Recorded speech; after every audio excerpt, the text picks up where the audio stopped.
An RB25 and a big box and one hell of a cam. Listen to it.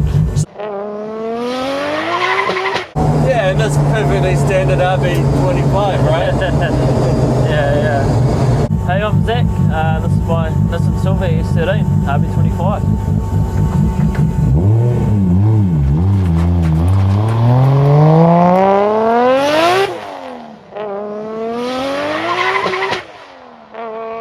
What are we in, like a 1990 S13? Yeah, 1988. 88? Yep. Damn it! Oh, I'm normally pretty good at picking the year, although most of it's missing, so I'm gonna use that as my excuse. Yeah.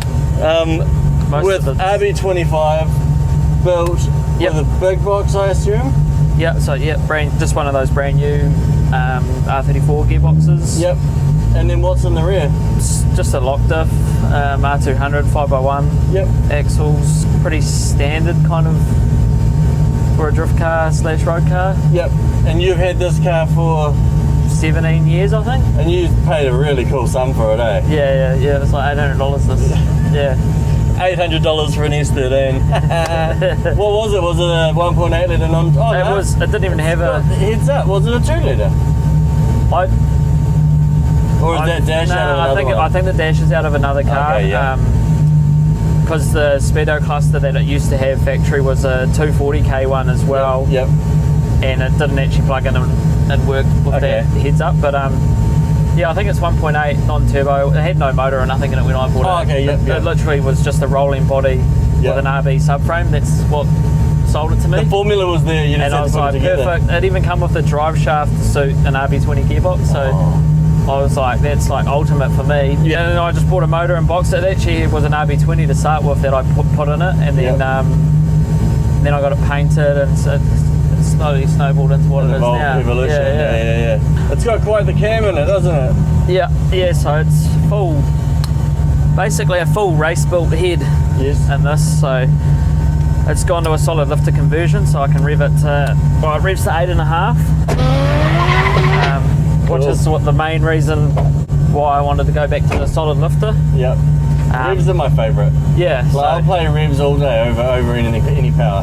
It's so much fun. The first time I drove it, when we had done the new motor in it, how it is now, I noticed a difference straight away with like even the gearing. Like I ran a 4.3 diff in it. Yep. And it just felt like I've got like an extra quite a bit more gear in even third and fourth gear, you know. I know what you mean. This video is brought to you by us. Gumboot Rally. Want to see roads you didn't know existed? Like meeting people, having fun? Join the largest automotive themed scavenger hunt in New Zealand. Join our next adventure and see what you've been missing out. gumbootrally.com. Book now. Back to the video. It's still quite drivable really for yeah, it's very drivable. Like you said, it was real noisy. Considering how little car there is, it's not that noisy at all. Oh, they're one of my favourite cars in the world too. Yeah. Especially with an RB, that's like, and it's bellissimo, that is. Yeah, it's a good combo, eh? It was like my kind of dream car kind of combo when I was growing up as well. Like, I loved obviously the sound of the RBs, and then like the S chassis. I like how they make the power low down when you're not when you're not in a hurry. And you're just enjoying yourself. And the RB is quite a lazy motor to roll around in. Yeah, like I reckon.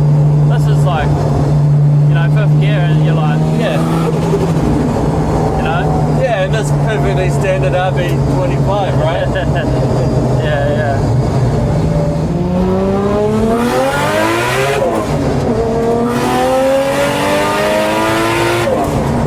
Oh, yes. That felt a lot faster than it felt like it should be, if you know what I mean. Yeah. I thought, like you said, the semi-slicks, I was expecting it to struggle for traction more than that. Yeah, well, that's not even really feeding it, like once you're it's just rolling into it. Yeah. But the tyres on the back at the moment are quite grippy, which is quite good, because like people can actually feel the power. Yeah. And the way it's tuned, and like the build on the motor,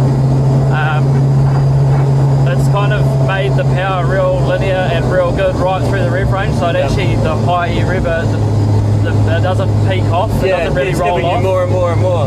Yeah. But it's still like, I think it makes full boost at like 3.2. Wow. That's like real. That sounds so good.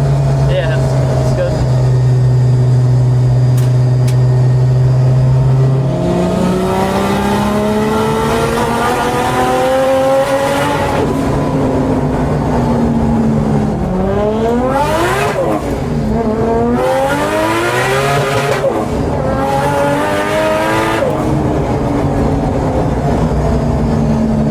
That limiter is awesome. Yeah.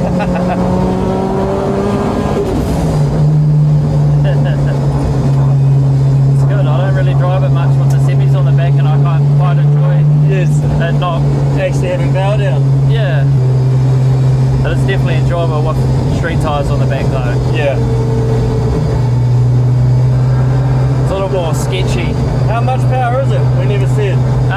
So it's making about like 405 or 410 kilowatts, 15 or 16 PSI, so it's bugger all boost in it really, yeah. That's real low. Has it got a reasonable amount of compression or? I think it's just efficient, like it just, Yep. all the headwork, you know, like has just made it real efficient. It's only on 98 pump gas as well. Cool. So it's like, And no water meth or anything like that? no, nothing, nah. We were going to run it up to like that like 20 odd pound mark, which we did tune it to 20 psi, but the wastegate spring pressure was just a little bit too soft, so it didn't make the boost tables was real unstable, so we just brought it back a little bit. Yeah. And of course I run a teal wastegate on it. Yes. And pretty much everywhere in Auckland that we could get a hold of didn't have wastegate springs. So I was shit out of luck for adding extra boost into it. And what brakes have you got? Yeah, 4-pot fronts, 2-pot rears, Yeah. and then the hydraulic handbrakes in line. Yeah. It's just all like GDR or GDS4 stuff. But yeah.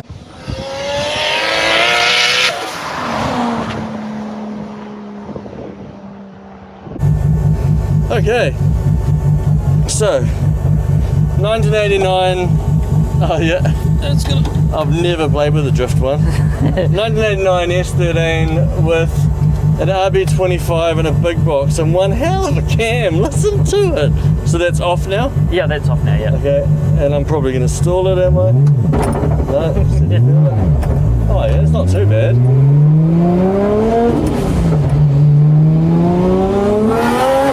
Wow. Holy shit, I'm giving it like 10 mil of throttle. Yeah, it's like real. Fuck, that's rad. That's real, It's real like just on. responsive, yeah.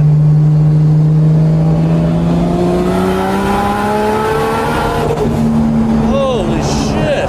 Tracks all over the road too with the steering and I don't think it's that bad. Oh man, that is... I'm in fourth, eh? yep. Holy shit.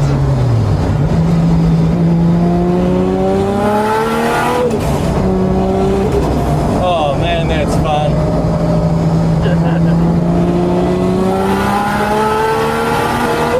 I just can't believe how little throttle I'm giving it. Like, you almost want to pull it right off and it still jumps out from under you. Yeah. That's It's pretty crazy much- cool.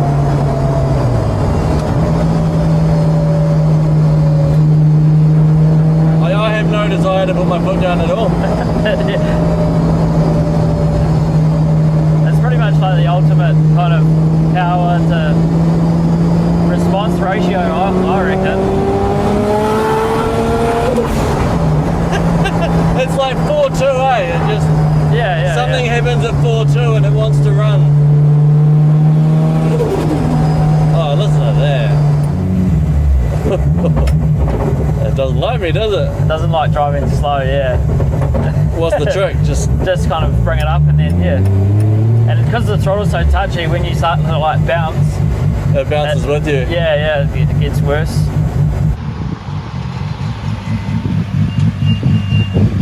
Why an S13? Pretty much it was a good deal at the time, basically. I didn't overly like them. I kind of liked the 180s a little bit more Really? to begin with, yeah. Oh, that's awesome. But yeah, I ended up with this one, and I've just liked them ever since, basically. Yep. They just grew on me, and I always liked the fronts more.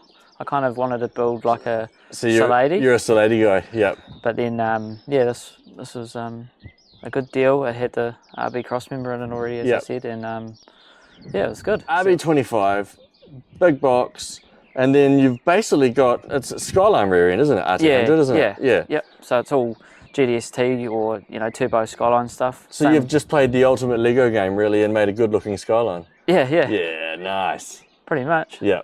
And it's such a good looking Skyline. It's amazing how much stuff actually bolts into them, like between the cars, Yep. They all interchange, even still to the S15s, to R34, like an R34 gearbox in it. Yep. Pretty and much. then you can go to the A's and the C's and the R's, the 31, A31s and all of them and everything. Suspension and all that's friendly. The SJC suspension stuff's different than the Skyline stuff, but that's about the only difference, really. Yep. And so tell me about the day you picked it up. Well, I picked it up out of a paddock, and it was just grass all up the side. I had like one little look at it, and was like, oh, yeah, well, it kind of matches what I got told. And the price, right? Yeah, and it was, I knew a panel beater at the time, so I wasn't too worried about like rust and bits and pieces, which luckily it was painted black and it was covered with like some real heavy paint. Most of it was pretty good. It had rust around the sunroof, which they normally do in these. Yep. And you've done kind of a sunroof delete. Yeah, well, I had to when we put the roll cage in it, to get the roll cage up high, and like you can't even really see the roll cage from the side of this. Yep. To do all that, you have to get rid of the sunroof basically, because they drop down and slide back in these, so they take up like another 50 mil of headspace. But not that I'm tall and going to hit my head on it, but I just wanted the cage hidden and as tight as it is. Yep. And it looks good. Like, it looks bloody good, actually. I've pawned over this car now for probably, 2 years, I think? Yeah, It's the first while, tour the cars yeah. dropped for that day, and I was just like, I think you pulled up next to me. In fact, I was in that. You pulled up next to me, and I heard the cam and went, and looked over, and, it's so good. It's just so good. And now driving it, God, that power on, like, it's like at 4.2, it just suddenly goes, boom, and it's on, and you're almost pulling out. It just makes boost, like, it's crazy. Yeah, and it's real, like, it doesn't have like a lull before the boost. It's like rolling into boost as soon as you touch your throttle down, basically. Yeah. And then and all shit hits the fan at 4.2, and as I said, I didn't have the audacity to keep up it, so I don't know what happened after that, but it's particularly when you drove away from me when you took off, that as you went into third and it came on, it just skipped a couple of times and it was perfect. Yeah, definitely when you get more load on it, it's better. Like third and fourth gear is definitely the gears you want to be in when you're hauling ass, but it is pretty sketchy around some of these little backcountry roads, but I don't mind it. It's normally the passenger that's having the... I was having a time of my life, actually. One thing about being in the proper seats and proper harnesses, you don't have to hold on anymore. So you're actually just sitting there enjoying the ride. You're kind of locked in, It's good. And so you got it, chucked it on a trailer, biffed it home, and then what? Next week it was ready, or? Nah. I actually had to hide it from my parents to start with, because I was only like 16 and they didn't want me to buy like some car that's not going and not road legal. And so I had it at my brother's house for the first little while. I actually put the RB20 in it down there. And then I kind of built it, but I didn't really know too much about, like I knew the basics and stuff like that, but I didn't know that much mechanical stuff. So I was like building it, putting things together. I did all the work myself, like put all the stuff in, but I worked from like, I put the motor in and then I put the gearbox in and stuff like that, and just kind of pieced it together slowly, bought bits and pieces back when you could buy, like, I think the RB30E gearbox I had in it originally was $300 and it was mint. And it lasted for ages at like 250 or 280 kilowatt, I think, when I first built the 25. It makes 410 now, yeah, so it's good now. You could always use more, I suppose, but... Yes and no. Like, you drift guys sit in a different world to the rest of us normally, whereas on the street you don't need that much more. Yeah, but then no. when you're out playing and doing a bit of motorsport stuff, it changes the rules. Yeah, and it definitely changes too when you put grippier tyres and stuff like that on, and Yep.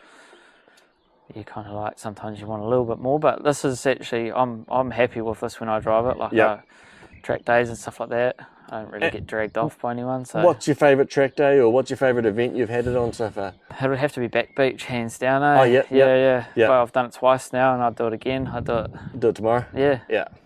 I just love the event, the whole vibe. Yep. I drove it there this year. I drove actually both times I've done it. I've driven the car there and driven it back. so good, eh? That's kind of my ideal car, really. Yep. Well, it makes sense, right? It's you invest the money up front and then you get the kickback at the end, right? Yeah. You know. Yeah, and it's just good to see other people too when like they enjoy me rolling in it or whatever, you know.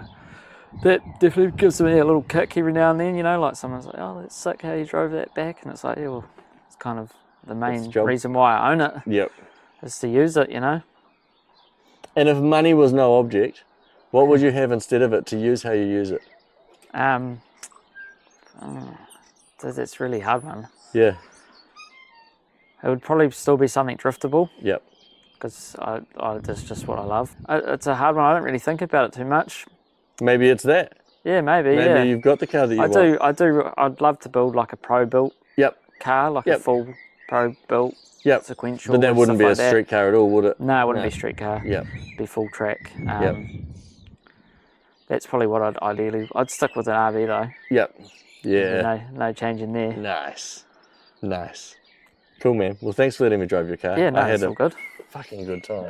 That I'm still blown away. Like, I've driven, I think, like near 40 cars now. I've never driven one that did that.